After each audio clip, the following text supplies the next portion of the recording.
क्या आप जानते हैं, एक ऐसा दिन जब भगवान विष्णु स्वयं शिव जी की पूजा करते हैं और जब भोलेनाथ अपने भक्तों के लिए स्वयं द्वार खोल देते हैं वैकुंठ के।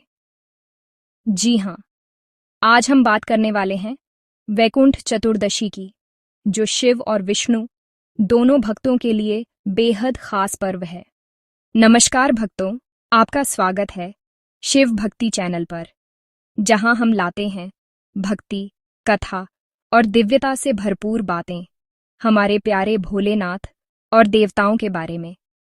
अगर आप भी शिव भक्त हैं तो वीडियो को लाइक करें और चैनल को जरूर सब्सक्राइब करें ताकि हर धार्मिक पर्व की जानकारी आपको मिलती रहे।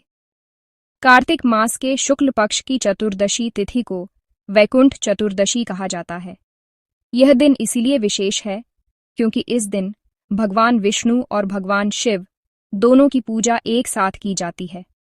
कहा जाता है कि इस दिन शिव और विष्णु एक दूसरे के पूजक बन जाते हैं और इसीलिए इसे हरिहर मिलन दिवस भी कहा जाता है।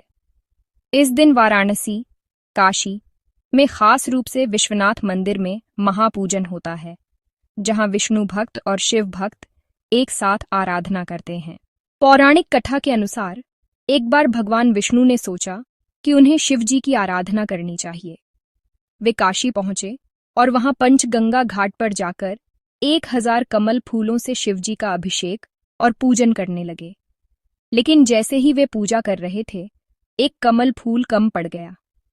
भगवान विष्णु को कमल नयन कहा जाता है, इसलिए उन्होंने सोचा, जब एक कमल कम है तो मैं अपनी एक आंख जो कमल समान है उसे ही अर्पण कर दूं। और उन्होंने सचमुच अपनी आंख अर्पित कर दी। शिव जी यह देखकर प्रसन्न हुए और उन्होंने विष्णु जी को सुदर्शन चक्र का वरदान दिया। तभी से यह दिन वैकुंठ चतुर्दशी कहलाया, जो भक्ति, प्रेम और भगवानों की एकता का प्रतीक है। एक अन्य कथा के अनुसार एक शिकारी जिसने अनजाने में इस दिन उपवास किया और रात भर जागता रहा, सुबह उसे एक शिवलिंग मिला और उसने उस पर जल चढ़ाया। मृत्यु के बाद जब उसके पापों का लेखा हुआ तो शिव जी ने कहा, इसने मेरे लिए जल अर्पित किया है, इसलिए इसे वैकुंठ धाम की प्राप्ति होगी। इसलिए कहा गया है, जो वैकुंठ चतुर्दशी का व्रत करता है उसे मोक्ष की प्राप्ति होती है। अब जानते हैं इस दिन की पूजा विधि। सुबह जल्दी उठकर स्नान करें। विशेष रूप से गंगा जल से स्नान शुभ माना जाता है। घर या मंदिर में भगवान विष्णु और भगवान शिव दोनों की मूर्ति या चित्र स्थापित करें।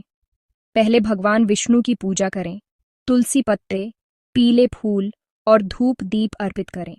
उसके बाद भगवान शिव की पूजा करें।